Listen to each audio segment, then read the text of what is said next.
Assalamualaikum warahmatullahi wabarakatuh. Halo Sobat Mandura, selamat datang di Rapot Mandura Podcast bersama saya, Ainiha dari kelas 12 IPS 1. Di episode Rapot kali ini, kita akan membahas seputar Adiwiyata Mandua Rembang. Bersama dengan bintang tamu kita pada hari ini, Bu Nurul. Silakan Bu Nurul perkenalkan pada teman-teman Sobat Mandura. Oke, terima kasih. Waalaikumsalam warahmatullahi wabarakatuh, Mbak Ainiha. Perkenalkan, nama saya Nurul Khotimah MPD. Saya guru biologi di MAN 2 Rembang dan koordinator tim Adiwiyata MAN 2 Rembang. Baik, untuk episode rapot kali ini kita bincang-bincang tentang Adiwiyata langsung bersama koordinatornya yang ada di MAN 2 Rembang bersama dengan Bu Nurul. Saya dengar kemarin MAN 2 Rembang ini telah lolos Adiwiyata tingkat provinsi ya Bu? Iya. Ya, sebelum kita berbicara jauh ke sana teman-teman, kita akan mengulik dulu, kita tarik kembali. Bagaimana sih kisah awal MAN 2 Rembang ini bisa mengikuti program Adiwiyata? Oke, terima kasih. Awal mula dari Adiwiyata MAN 2 Rembang ini sebenarnya juga istilahnya dadakan ya, spontan. Karena pada saat itu sekitar bulan Oktober 2024 itu saya dipanggil oleh Pak Hada. Dan tiba-tiba langsung diutus jadi koordinator tim Adiwiyata MAN 2 Rembang, dan itu pun saya masih blank, belum tahu apa yang harus saya lakukan. Nah, dilala waktu itu juga sudah ada dari tim DLH Kabupaten Rembang, yaitu Mas Eko, langsung saya dikenalkan dan langsung kita bincang-bincang untuk yang perlu disiapkan di Adiwiyata MAN 2 Rembang ini apa saja. Nah, dilala untuk MAN setara SMA itu penilaiannya langsung provinsi. Jadi tidak melewati tingkat kabupaten gitu. Iya. Jadi begitu kita disuruh maju langsung tingkat provinsi. Ya kaget juga sih. Tapi karena itu sudah menjadi tugas, langsung dikasih sampel sama Pak Hada untuk itu, mau tidak mau saya juga harus eksekusi. Oh, berarti gini ya Bu, awalnya itu memang belum ada dirapatkan dengan Bapak Ibu Guru, atau itu mungkin awalnya hanya rencana Bapak Kepala Madrasah begitu? Iya, betul. Kemudian langsung Bapak Kepala Madrasah mungkin karena ini ya Bu, ingin mencari sesuatu yang belum ada di MAN 2 Rembang gitu. Betul. Terus habis itu langsung menuju Bu Nurul sebagai koordinasi Adiwiyata, dan tiba-tiba sudah ada DLH juga ya Bu, terus langsung ditunjuk gitu ya? Iya, saya juga tidak tahu kenapa tiba-tiba langsung saya yang ditunjuk, dan waktu itu memang saya sangat blank. Iya. Karena ini yang mau saya eksekusi itu apa gitu. Ya karena sudah dikasih tugas dan istilahnya kepercayaan sama Pak Hada, ya mau tidak mau sami'na wa ata'na katanya begitu.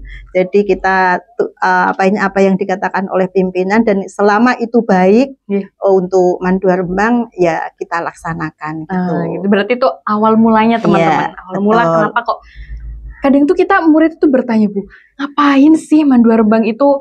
Man kok ujuk-ujuk melu Adiwiyata? Iya, gitu. kayak begitu kan. Gak ada angin ribut, gak ada angin lembut gitu ya. Tiba-tiba ikut Adiwiyata gitu kan. Kita juga bertanya-tanya gitu. Iya, betul. Ternyata memang inisiatif dari Bapak Kepala Madrasah. Betul, seperti itu. Iya, asal mulainya begitu. Karena memang sesuatu yang baik kadang itu harus dipaksakan. Oh iya. Terus kemudian kalau dari tadi kan awal mulai, kisah awalnya. Terus kalau sekarang tujuan Adiwiyata di MAN 2 Rembang ini secara keseluruhan seperti apa Bu? Nah, karena ini Adiwiyata berarti kita ngacunya dengan poin-poin yang disampaikan oleh DLH. Nah, jadi sebenarnya Adiwiyata itu kan bukan suatu perlombaan. Jadi suatu istilahnya kerelaan kita sebagai generasi penerus bangsa, bagaimana toh kita itu bisa merawat bumi yang ada, karena sekarang ini kan banyak kasus ya, kasus sampah menumpuk, kasus banjir dan semuanya itu diakibatkan oleh ulah manusia. Nah, di Mandua Rembang ini setidaknya kita sebagai generasi penerus, terutama anak-anak itu punya karakter. Sebenarnya di Adiwiyata itu yang kita tekankan di sini adalah karakter siswa. Karakter siswa satu untuk peduli terhadap lingkungan. Yang namanya peduli itu ya berarti secara keseluruhan mulai membersihkan, merawat semuanya. Jadi misalnya membuang sampah pada tempatnya dan itu sudah disediakan oleh sarana prasarana oleh Pak Masrur, itu tempat sampah yang sudah ada warna yang berbeda. Bagaimana kita membiasakan diri untuk membuang sampah. Jadi kita habis makan jajan, di sebelah sini ada plastik, es kecot atau misalnya gitu ya, terus yang sebelah sini kita bawa apa makanan lagi. Nah, kita ini mau membuangnya di mana? Ada dua jenis apa ini sampah gitu kan.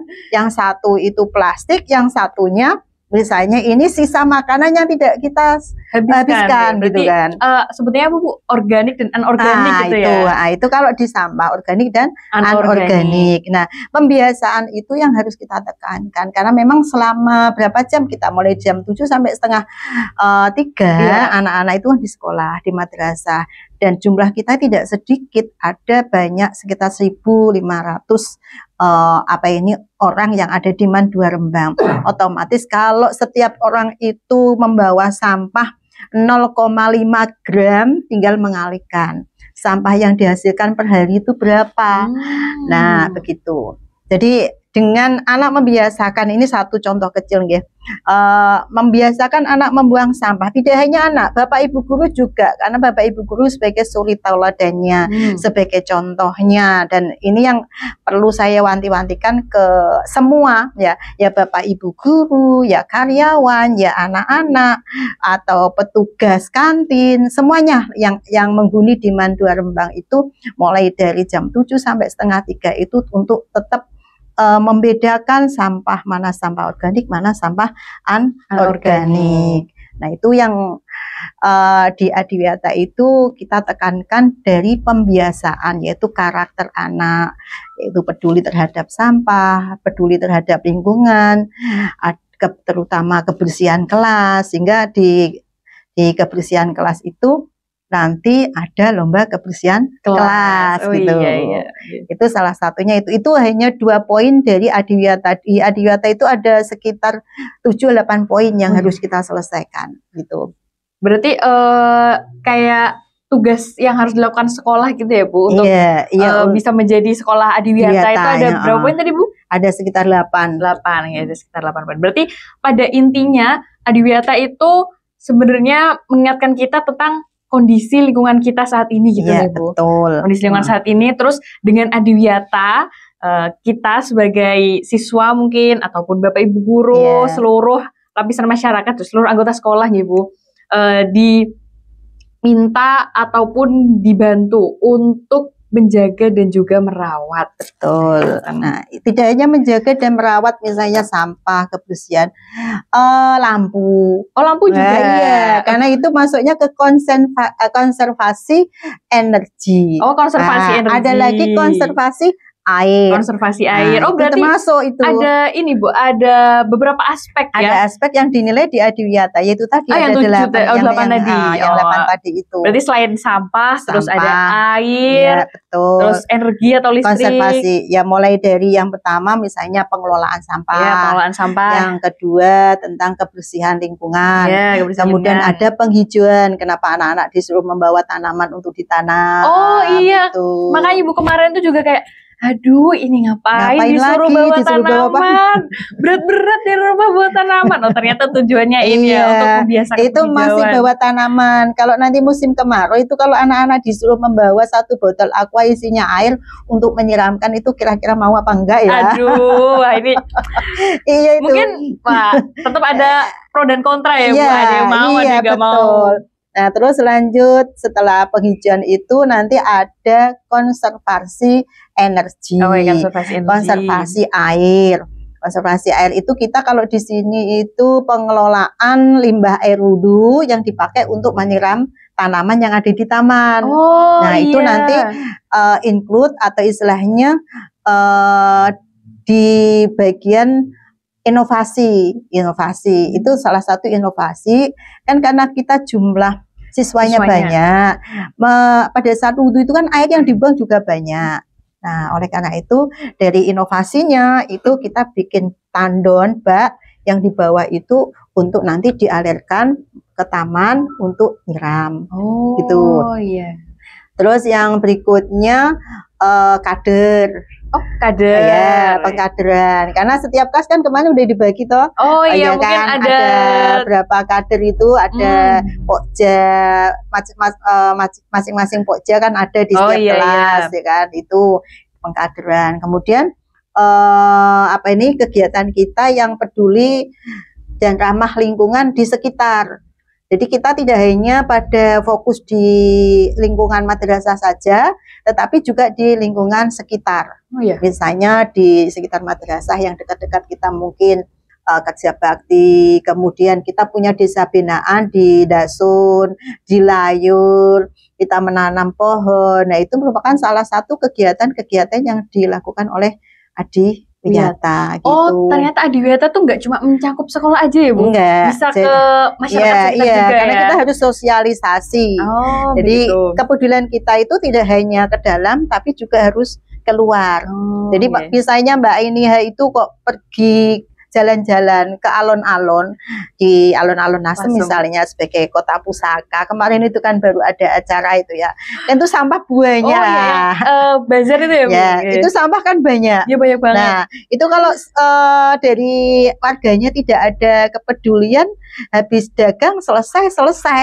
Ya, sampah nggak diberesin ya. Makanya akhirnya kan menjadi jelek. Nggak bisa bersih lagi kan begitu. Nah, terus sampahnya kita kebuang kemana kan begitu. Jadi seperti kayak pengelolaan sampah itu kita udah memisahkan sampah organik dan anorganik kan. Nah, itu selanjutnya itu mungkin yang anorganiknya itu bisa dijual ke para pemulung. Nah, itu kan nanti bisa mendapatkan keuntungan, kita balik mungkin untuk kegiatan yang lainnya gitu. Iya. Berarti tidak hanya menguntungkan sekolah ya, tapi menguntungkan masyarakat sekitar juga. Bikin kita memberi dampak kepada warga dan juga masyarakat sekitar seperti itu. Berarti untuk tadi ya Bu, program-program juga sudah dijelaskan, ada desa binaan, terus kemudian ada kerja bakti di sekitar sekolah, terus ada membawa pohon untuk penghijauan gitu. Salah satu beberapa program dari Adiwiyata di Mandua Rembang. Terus selama berjalannya program ini Bu, ada nggak sih tantangan? Tantangan pasti ada dong. Mungkin Bu Nurul bisa bercerita kayak tantangan apa saja yang pernah dilalui gitu. Kalau tantangan pasti ada. Sesuatu yang kita lakukan itu kalau tidak ada tantangannya itu kita nggak bisa action gitu ya. Bener, nggak bisa action, nggak ada gerakannya gitu. Jadi awal mula pada saat kita itu ada Adiwiyata, ya itu tadi tantangannya itu biasanya pada diri kita sendiri sama teman-teman. Kenapa? Kalau dari kegiatan yang sudah diflorkan sama madrasah, kalau itu misalnya tidak didukung oleh teman-teman yang lain atau warga madrasah, otomatis kan tidak akan berhasil. Nah, itu kan suatu tantangan. Misalnya anak disuruh untuk misalnya membawa bekal. Membawa bekal. Membawa tumbler sendiri. Itu kan ada masih banyak yang istilahnya kok bawa tumbler cah gede, kok bawa tumbler, bawa makan sendiri. Kayak anak SD, anak SD, TK ya. Nah, itu kan juga suatu tantangan. Bu, ini gimana ini nih, saya belum punya gitu kan, belum punya tumbler, belum punya tempat makan. Nih saya itu di pondok. Terus saya gimana? Nah, beli makanannya gimana gitu. Nah, itu kan suatu tantangan juga. Nah, terus lagi pada saat kita nanti menggerakkan anak-anak untuk misalnya kerja bakti, bersih-bersih, menggerakkan Bapak Ibu guru, kadang ada yang pro, ada yang kontra, itu kan suatu hal yang biasa kan gitu. Di semua kegiatan saya yakin semuanya ada pro dan kontra. Tinggal bagaimana pada akhirnya kita itu menjalankan tugas itu, kita lihat kembali ke visi misi madrasah kita gitu. Kalau visi dan misinya itu sama, otomatis semua komponen yang ada di madrasah itu saya yakin akan bersatu untuk mewujudkan visi dan misi tersebut itu. Terkait ini Bu, saya tertarik tadi waktu Bu Nurul bilang salah satu tantangannya adalah ketika anak-anak itu nggak mau dimintai teman-teman ya, nggak mau diminta buat bawa bekal sama bawa tumbler sendiri gitu. Berarti itu buat kebaikan kita. Nah, kebetulan Jumat kemarin itu ada pengumuman untuk kita itu diwajibkan membawa bekal dan juga tumbler air minum di hari Jumat. Iya. Itu gimana Bu? Boleh diceritakan nggak asal-usul kenapa kita harus wajib bawa bekal sama tumbler sendiri? Oke, nah sebenarnya kalau tumbler sama bekal makanan itu di hari Jumat itu sudah jadi program kita. Setidaknya dalam 1 minggu itu anak-anak itu membawa bekal sama tumbler. Nah, syukur-syukur kalau dari pembiasaan yang 1 hari itu anak-anak menjadi suatu kebiasaan tidak hanya hari Jumat. Ya, hari Senin sampai Sabtu dia akhirnya biasa membawa karena mungkin dengan membawa itu akan lebih enak. Nggak usah kemana dari rumah, nggak usah ke kantin antri-antri, iya, benar, sek-sekan kan begitu. Apalagi kantinnya kan belum masih direhab, ini nanti kita ada kantin baru yang nanti dikelola oleh madrasah. Wah, sehingga kantin yang di belakang itu sudah nggak ada, ganti kantin yang modern gitu, yang meminimalkan sampah. Wah, berarti kantin yang baru ini juga tetap sesuai sama kaidah Adiwiyata ya Bu. Betul. Keren, bagus. Kami tunggu Bu kalau begitu. Sudah sangat tidak sabar sekali sebenarnya. Semoga Mbak ini masih bisa merasakan kantin yang baru. Waduh, ini semoga saja ya guys, semoga masih bisa merasakan kantin yang baru. Nggak sabar sekali untuk merasakan experience ya kita dalam kantin yang lebih sehat dan lebih nyaman ya, minim plastik juga, kayak begitu. Biar kayak di kampus-kampus. Oh ya, biar kayak di kampus-kampus. Benar. Kemudian mungkin kelebihan dari Adiwiyata di Mandua Rembang itu apa sih Bu? Kelebihan Adiwiyata di Mandua Rembang itu apa ya? Karena kita belum pernah membandingkan dengan sekolahan yang lain ya. Ya, karena kita pertama kali ya. Tapi saya yakin setiap sekolahan punya kelebihan dan kekurangan. Nah, kayaknya kelebihan kita itu kita termasuk salah satu dari madrasah setingkat aliyah yang pertama kali mengajukan Adiwiyata tingkat provinsi di Kabupaten Rembang. Oh iya, salah satu pencapaiannya Bu, perbedaannya. Itu alhamdulillah begitu kita mengajukan Adiwiyata tingkat provinsi, dan kemarin itu SK turun tanggal 11 September 2025 kita lolos di tingkat provinsi gitu. Alhamdulillah. Tanggal berapa Bu tadi? Tanggal 11 September kemarin. Barusan banget ya, 11 September kemarin. Iya. Nah, sebelum kita ulik lebih jauh nih Bu tentang Mandua Rembang yang berhasil masuk provinsi ya. Sebenarnya saya pengen tanya Bu, Mandua Rembang kan punya tagline nih, Mandua Rembang maju bermutu mendunia gitu. Nah, kalau Adiwiyata Mandua Rembang ada nggak Bu tagline? Ada, kita punya tagline itu. Untuk Adiwiyata Mandua Rembang itu, Mandua Rembang merawat bumi, mencerdaskan generasi. Merawat bumi, mencerdaskan generasi. Nah, boleh dikasih filosofinya nggak Bu? Filosofinya? Merawat bumi, merawat Mandua Rembang. Kita udah maju ke Adiwiyata ya, ini ya, lolos provinsi. Next. Bismillah, doakan Mbak Iniha, semoga ini kita bisa maju ke tingkat nasional. Amin. Nah, kita nggak bisa bergerak sendiri kalau tanpa dukungan dari semua komponen yang ada di madrasah, terutama anak-anak yang 1.400 itu. Nah, itu nanti disampaikan ke teman-temannya. Kita lolos ke provinsi, naik ke nasional, gitu ya. Amin. Merawat bumi. Bumi itu kan bulat ya. Merawat itu berarti kan ini harus secara keseluruhan karena bumi kita sudah tidak baik-baik saja. Sehingga mau tidak mau kita walaupun itu kecil, kontribusi kita itu kecil, tetapi semoga ini berdampak terutama untuk anak didik kita, karena bagaimanapun anak didik itu kan sebagai pilot project untuk dirinya sendiri dan untuk lingkungannya dia dimanapun berada. Mbak ini rumahnya mana? Saya Gunem Bu kebetulan. Nah, Gunem.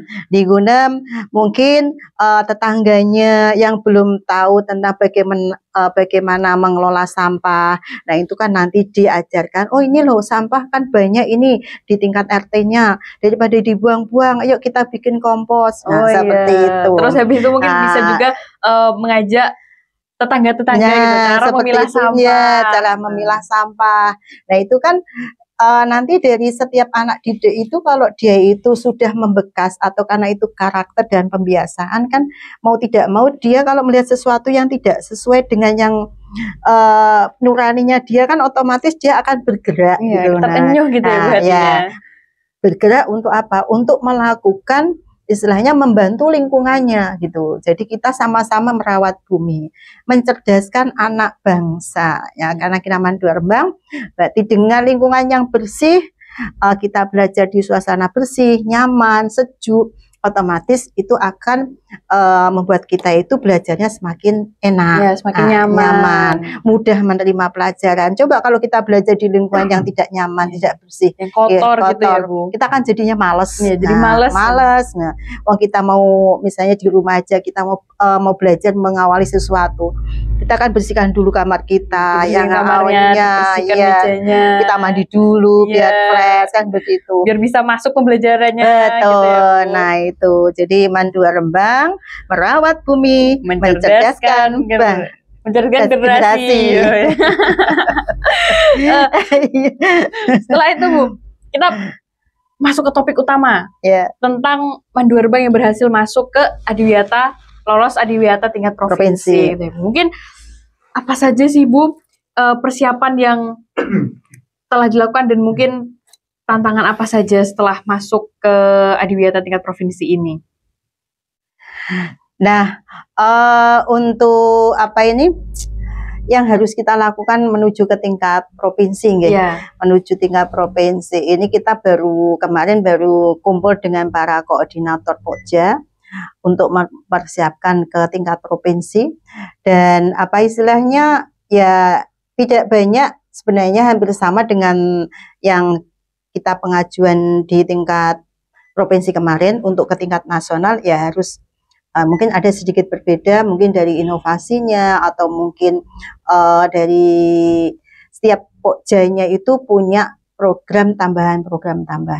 Oh berarti ya sama dari yang provinsi, nah itu ke tingkat nasionalnya berarti itu harus ada. Misalnya kemarin waktu di inovasi itu ada misalnya 8 inovasi yang kita lakukan selama 2004-2005. Berarti nanti di tingkat nasional mungkin bisa ditambah lagi. Oh, dan inovasinya harus tidak boleh sama, harus beda gitu. Tidak sama. Tapi untuk inovasinya tuh yang inovasi lama untuk menuju inovasi lama itu boleh diambil kembali nggak Bu untuk inovasi baru? Ada sih beberapa yang inovasi yang harus kita lakukan secara terus-menerus tiap jadi tahun. Kita pertahankan ya, kita pertahankan. Nah, nanti di 2005-2006 itu inovasi yang baru itu apa gitu. Sehingga tidak sama pada saat kita pengajuan di tingkat provinsi. Beda lah, karena provinsi sama nasional. Kalau tingkat nasional otomatis kan penilaiannya lebih ketat lagi. Oh ya, penilaian lebih ketat. Aspeknya juga lebih banyak mungkin Bu? Aspeknya sama. Oh, aspeknya sama. Aspeknya yang dinilai sama, tetapi mungkin isinya itu kita harus lebih berbobot lagi gitu. Gitu. Tidak boleh sama dengan pada saat di tingkat provinsi. Gitu. Tapi sudah alhamdulillah sekali ya teman-teman berhasil lolos Adiwiyata tingkat provinsi. Ini goes to nasional gitu, Adiwiyata tingkat doakan aja Mbak ini ya. Bu, amin. Itu berarti untuk tahun depan ya Bu, insya Allah kalau seumpamanya. Ini kita sudah ada edaran bahwa tanggal 31 Desember 2025 itu bukti dukung yang kita miliki itu sudah ada. Jadi begitu kita ada pengumuman tingkat provinsi, itu tidak berhenti. Oh iya. Tapi langsung. Oh berarti langsung dilanjutkan gitu dilanjut, ya Bu? Ya, dilanjut ke tingkat nasional. Oh dilanjut tingkat nasional. Tapi untuk apa Bu tanggal berapa? 31 Desember. Itu untuk melanjutkan ininya. Iya, melanjutkan dari bukti dukung yang harus kita lampirkan. Karena untuk Adiwiyata itu kan yang kita lakukan di madrasah itu apa? kita foto, kita video, kemudian kita buat laporan-laporannya, itu kita upload. Oh, dilaporkan ya? Dilaporkan secara online. Nah, terus kemudian baru nanti kalau kita udah upload secara online, itu baru dari pihak DLHK nasional atau mungkin provinsi itu sidak kunjungan Keman gitu ya Bu. Apakah yang diupload itu sama dengan yang kenyataannya gitu. Ya, apakah benar terjadi gitu, biar enggak cuma kayak upload aja tapi ternyata realitasnya berbeda gitu kan Bu. Jadi perlu verifikasi. Verifikasi lapangan itu perlu. Makanya kita kan tidak bisa. Kalau upload mungkin kita bisa ngarang ya. Nah, misalnya. Tapi kalau sudah verifikasi itu kan berarti apa yang kita upload berarti harus sesuai dengan yang di lapangan gitu. Sesuai dengan apa yang terjadi. Ya kemarin waktu tingkat provinsi kan kita juga ada verifikasi itu. Sehingga kita nunggu sampai jam berapa itu sampai jam malam. Oh, sampai malam kemarin. Seharian penuh dong Bu? Iya, karena waktu itu ya datangnya sekitar habis asar baru datang. Jadi sampai jam 9 malam baru kita pulang. Oh, loh, tapi kalau seumpamanya darinya seperti itu kan ini Bu, tidak bisa melihat bagaimana siswa-siswinya dalam ini dong kesehariannya. Iya, karena pada saat itu pas habis dari yang kemarin itu yang verifikasi dari Blora itu langsung dari Blora ke sini. Oh, gitu. Berarti memang sebelumnya sudah melakukan sidang di sekolah lain, kemudian baru ke Mandua Rembang. Kan anak-anak Mandua Rembang kan udah membuang sampah sesuai tempatnya kan? Iya, sudah membuang sampah sesuai tempatnya. Terus kebersihan kelas juga sudah. Oh, iya, kebersihan kelas sudah dinilai setiap hari ya kan. Nah, paling verifikasi ke anaknya itu nanti kan ditanya, ini sampah apa gitu. Oh, kayak begitu. Iya. Oh, berarti kemarin juga ada begitu Bu? Ada. Ada begitu ditanya, ini sampah apa? Tahu enggak anak-anak? Sehingga kenapa kok dia harus memasukkan di sampah organik dan organik. Oh iya. Nah, sekali lagi teman-teman, kita sudah di akhir pembicaraan ya Bu, alhamdulillah.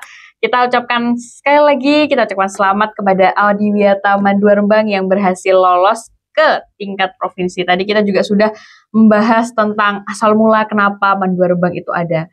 Program Adiwiyata, kemudian programnya apa saja yang ada di Mandua Rembang, kayak membawa bekal, terus membawa pohon dari rumah, kemudian ada apa tadi yang air wudhu? Air wudhu digunakan pemanfaatan air limbah wudhu siram tanaman. Untuk menyiram tanaman ya. Banyak sekali program yang telah dilakukan oleh Mandua Rembang dan alhamdulillah berhasil sampai lolos tingkat provinsi. Kita doakan semoga untuk tingkat nasional juga lolos. Amin ya rabbal alamin. Oke Bu, mari kita penutupan.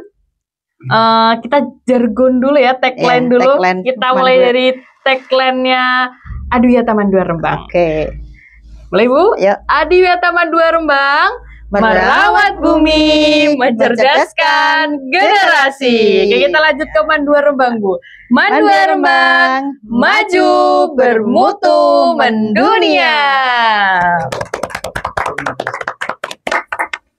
Sampai. Kira itu. Banyak banget ya Pak. 30 menit. Iya, lama banget. Suwe lu. 30 menit. 28 lah